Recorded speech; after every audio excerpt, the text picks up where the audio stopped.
Kaisar Taisho, sang kaisar di tengah perubahan. Di awal musim semi tahun 1879, di tengah istana kekaisaran Tokyo yang sunyi, lahirlah seorang bayi laki-laki yang kelak akan menjadi penguasa negeri matahari terbit.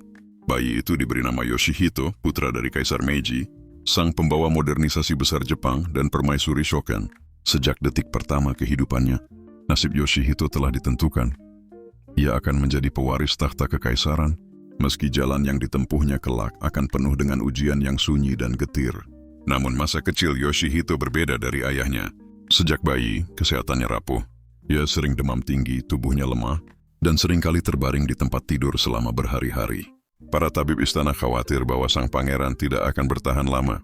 Karena itu, Yoshihito dibesarkan jauh dari hiruk-pikuk istana, di tempat yang lebih tenang dan bersih udaranya, agar ia dapat tumbuh dengan sedikit kekuatan yang dimilikinya. Masa kanak-kanaknya dihabiskan dalam kesendirian. Ia mencintai langit, bunga sakura, dan suara hujan yang jatuh di atap bambu. Walau tubuhnya lemah, pikirannya tajam. Ia gemar membaca buku dan belajar sejarah. Ia senang menatap peta dunia, membayangkan Jepang berdiri sejajar dengan bangsa-bangsa besar. Tetapi ketika ayahnya, Kaisar Meiji, dikenal sebagai simbol kemajuan dan ketegasan, Yoshihito tumbuh menjadi sosok yang halus, tertutup, dan penuh perasaan. Ketika ia menginjak usia 22 tahun, Yoshihito menikahi putri Sadako, yang kelak dikenal sebagai permaisuri Teimei. Wanita itu adalah cahaya dalam hidupnya, lembut, penyabar, dan menjadi penopang batinnya di saat dunia istana terasa dingin. Bersama Sadako, Yoshihito mendapatkan 4 orang putra. Salah satunya kelak akan menjadi Kaisar Showa, yaitu Hirohito. Tahun demi tahun berlalu, kesehatan Yoshihito tetap tidak membaik, namun takdir tak bisa ditolak. Ketika ayahandanya, Kaisar Meiji, wafat pada tahun 1912, seluruh Jepang berduka. Dunia berubah dalam sekejap, dan Yoshihito naik takhta sebagai Kaisar Taisho, menandai dimulainya zaman Taisho, masa yang berarti keadilan besar. Namun berbeda dengan ayahnya yang kuat dan berwibawa, Kaisar Taisho lebih dikenal sebagai kaisar yang lemah secara fisik namun lembut hatinya. Ia bukan pemimpin medan perang atau tokoh reformasi besar. Ia adalah simbol dari masa peralihan. Jepang menuju era masyarakat modern yang mulai mengenal kebebasan, demokrasi, dan suara rakyat. Pada masa pemerintahannya, Jepang menyaksikan perubahan besar. Partai-partai politik mulai tumbuh kuat. Suara parlemen semakin terdengar. Rakyat mulai belajar berbicara, menulis, dan berorganisasi. Masa ini sering disebut oleh sejarawan sebagai demokrasi Taisho, ketika kebebasan berpendapat dan kebudayaan baru berkembang pesat. Kaisar Taisho sendiri bukan penguasa yang sering tampil di muka publik. Ia lebih suka tinggal di istananya yang tenang, jauh dari keramaian Tokyo. Namun ia bukan tanpa rasa tanggung jawab. Ia memahami bahwa perannya sebagai simbol negara adalah menjaga keseimbangan antara tradisi lama dan semangat baru. Dalam masa pemerintahannya, Jepang turut serta dalam Perang Dunia Pertama di pihak sekutu. Dari perang itu, Jepang memperoleh keuntungan besar, wilayah, pengaruh, dan kekayaan ekonomi. Industri mulai tumbuh pesat, kota-kota membesar, dan budaya barat mulai memengaruhi kehidupan sehari-hari. Di jalan-jalan Tokyo, pria mulai memakai jas, wanita mengenakan rok bergaya Eropa, dan musik dari barat menggema di kafe-kafe. Namun di balik semua itu, sang kaisar semakin tenggelam dalam kesunyian. Kesehatannya yang rapuh membuatnya sulit menjalankan tugas kenegaraan. Ia sering berbicara dengan cara aneh, sulit dipahami oleh para pejabat. Ada masa ketika ia muncul di parlemen, tetapi tiba-tiba mengeluarkan gulungan kertas dari saku dan bermain dengannya, seolah itu kipas. Para bangsawan menunduk, tak berani menunjukkan ekspresi, namun dalam hati mereka tahu, kaisar mereka semakin lemah. Pada akhirnya, kekuasaan sehari-hari mulai diambil alih oleh putra mahkota Hirohito. Tahta tetap di tangan Taisho, namun keputusan negara berjalan tanpa dirinya. Ia lebih banyak menghabiskan waktu di villa istananya di Hayama, dekat laut yang tenang. Di sana, ia menikmati matahari sore, memandangi gelombang, dan menulis puisi pendek tentang kehidupan, yang baginya terasa seperti mimpi panjang yang samar. Dalam kesunyian itulah Kaisar Taisho hidup hingga akhir. Pada musim dingin tahun 1926, di istananya yang sunyi di Hayama, ia mengembuskan napas terakhirnya. Negeri Jepang berduka, bukan hanya karena kehilangan seorang kaisar, tetapi karena berakhirnya sebuah zaman Taisho, masa di mana Jepang belajar mengenal kebebasan dan identitas baru di tengah dunia yang berubah cepat. Jenazahnya dimakamkan dengan penuh penghormatan di Musashi Imperial Graveyard, berdampingan dengan para pendahulunya. Dan walau sejarah sering mengingatnya sebagai kaisar yang lemah, Mereka yang memahami zaman itu tahu bahwa di balik kelemahannya tersimpan kebijaksanaan lembut, bahwa tak semua kekuatan datang dari keberanian di medan perang, kadang juga hadir dari keheningan, dari ketulusan hati yang menjaga bangsa tetap damai di masa pergolakan. Kaisar Taisho, sang penguasa antara dua dunia, antara masa feodal yang surut dan dunia modern yang lahir. Ia bukan pahlawan besar, tapi tanpa dirinya, mungkin Jepang tak akan mengenal keseimbangan antara kemajuan dan jiwa lembut tradisinya. Apa saja yang dilakukan Kaisar Taisho selama hidupnya, baik sebelum maupun selama masa pemerintahannya, beserta pengaruhnya terhadap Jepang, disampaikan dengan gaya naratif namun tetap faktual. Masa awal hidupnya, putra yang rapuh di bayang-bayang Meiji, Kaisar Taisho yang bernama kecil Yoshihito, lahir pada tahun 1879. Sejak kecil kesehatannya sangat lemah.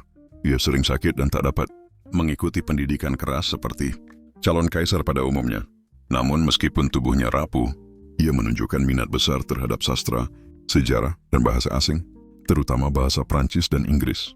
Dalam masa mudanya, ia belajar mengenai pemerintahan modern dan sistem konstitusional yang diperkenalkan ayahandanya, Kaisar Meiji. Ia berusaha memahami hubungan internasional, terutama bagaimana Jepang dapat menjadi kekuatan dunia tanpa kehilangan jati diri tradisionalnya. Ia juga mendalami budaya Jepang klasik, termasuk puisi waka dan kaligrafi, sebagai bentuk kedekatannya pada seni dan spiritualitas istana. Meskipun sering kesepian, Yoshihito tumbuh dengan rasa empati tinggi terhadap rakyat kecil. Ia tak seagresif ayahnya, tetapi ia peka terhadap penderitaan orang lain. Hal yang kelak memengaruhi sifatnya sebagai kaisar yang lembut. Naik tahta, awal zaman Taisho, 1912. Ketika Kaisar Meiji wafat, Yoshihito naik tahta sebagai Kaisar Taisho, yang berarti keadilan besar. Kenaikan tahtanya menandai peralihan besar dari era Meiji yang penuh reformasi dan kekuasaan militer menuju masa baru yang lebih berfokus pada keseimbangan sosial dan politik. Selama masa pemerintahannya, ia mendukung pemerintahan parlementer, yaitu sistem di mana Perdana Menteri dan Parlemen memiliki peran lebih besar dalam urusan kenegaraan. Karena kesehatannya lemah, ia jarang ikut campur langsung dalam politik, sehingga pemerintah sipil memperoleh lebih banyak kebebasan. Dari sinilah muncul istilah demokrasi Taisho, masa di mana politik Jepang menjadi lebih terbuka, dan rakyat mulai merasakan hak berbicara dalam urusan negara. Era kebijakan dan perubahan di masa pemerintahannya, walau Kaisar Taisho sendiri tidak aktif dalam politik sehari-hari, masa pemerintahannya membawa dampak besar bagi Jepang. 1. Perkembangan demokrasi dan politik modern. Masa pemerintahannya menyaksikan munculnya partai-partai politik besar, seperti Seijukai dan Kenseikai, yang bersaing secara terbuka dalam pemilihan parlemen. Sistem pemerintahan menjadi lebih konstitusional dan demokratis, di mana suara rakyat mulai diperhitungkan. Tahun demi tahun, kekuatan militer berkurang dalam politik, sementara politisi sipil mulai berkuasa. 2. Jepang dalam Perang Dunia Pertama. Pada tahun 1914, Jepang bergabung dengan pihak sekutu dalam Perang Dunia Pertama. Jepang merebut wilayah-wilayah Jerman di Pasifik dan Tiongkok, memperluas kekuatan kolonialnya. Setelah perang, Jepang ikut serta dalam Konferensi Perdamaian Versailles dan menjadi salah satu 5 kekuatan dunia di Dewan Liga Bangsa-Bangsa. Ini membuat Jepang semakin diakui secara global sebagai kekuatan modern. 3. Pertumbuhan ekonomi dan perubahan sosial. Industri Jepang berkembang pesat karena permintaan perang. Banyak pabrik baru muncul, menghasilkan baja, kapal, dan tekstil. Kelas menengah baru tumbuh, pegawai, pedagang, dan cendekiawan mulai berperan dalam masyarakat. Budaya barat mulai meresap ke dalam kehidupan rakyat. Pakaian, musik, sastra, dan arsitektur modern. Pendidikan berkembang cepat. Lebih banyak rakyat belajar membaca dan menulis, membuka jalan bagi masyarakat yang lebih cerdas dan kritis. 4. Kebijakan sosial dan kehidupan rakyat. Di masa Kaisar Taisho, media massa dan surat kabar bebas tumbuh. Rakyat mulai berani mengkritik pemerintah dan menyuarakan pendapat. Gerakan buruh dan feminisme mulai muncul. Wanita Jepang mulai menuntut pendidikan dan hak yang setara. Para intelektual muda menulis tentang kebebasan individu, demokrasi, dan keadilan sosial, membentuk dasar masyarakat modern Jepang. Peran pribadi Kaisar Taisho. Walaupun kesehatannya menghambat aktivitas kenegaraan, Kaisar Taisho tetap mengikuti upacara kenegaraan utama dan menyampaikan pesan moral kepada rakyat, seperti kesadaran dan kerja keras. Ia dikenal menyukai puisi dan kaligrafi, serta sering menulis puisi yang berisi pandangan lembut tentang hidup dan waktu. Ia juga menunjukkan kasih sayang kepada keluarga dan rakyatnya, meski tak mampu tampil sebagai pemimpin yang aktif. Namun mulai tahun 1921, kondisi mental dan fisiknya semakin menurun. Karena itu, putra mahkota Hirohito diangkat sebagai wali takhta untuk menjalankan tugas-tugas kekaisaran. Menghitung akhir hayat dan warisan, Kaisar Taisho wafat pada tahun 1926 di Hayama, Prefektur Kanagawa. Ia dimakamkan di Musashi Imperial Mausoleum, Tokyo. Dengan wafatnya, zaman Taisho berakhir dan zaman Showa dimulai di bawah pemerintahan putranya, Hirohito. Warisan terbesarnya bukan berupa reformasi besar seperti ayahnya, melainkan warisan sosial dan politik. Ia membiarkan Jepang tumbuh secara demokratis. Ia mewakili masa transisi dari pemerintahan militeristik ke pemerintahan sipil. Ia menjadi lambang lembut perubahan sosial ketika Jepang mulai mencari keseimbangan antara tradisi dan modernitas. Kesimpulan, warisan seorang kaisar yang sunyi. Kaisar Taisho bukanlah penguasa besar yang menaklukkan atau membangun kerajaan, tetapi dia bukan jalan bagi Jepang modern. Masa pemerintahannya menyaksikan demokrasi tumbuh, ekonomi berkembang, kebudayaan rakyat mekar, dan bangsa Jepang mulai mengenal dunia luar tanpa kehilangan jiwa kejepangannya. Dengan segala keterbatasannya, Kaisar Taisho menjadi simbol manusia biasa di tengah sejarah besar yang kehadirannya diam-diam menandai lahirnya Jepang yang lebih manusiawi dan terbuka.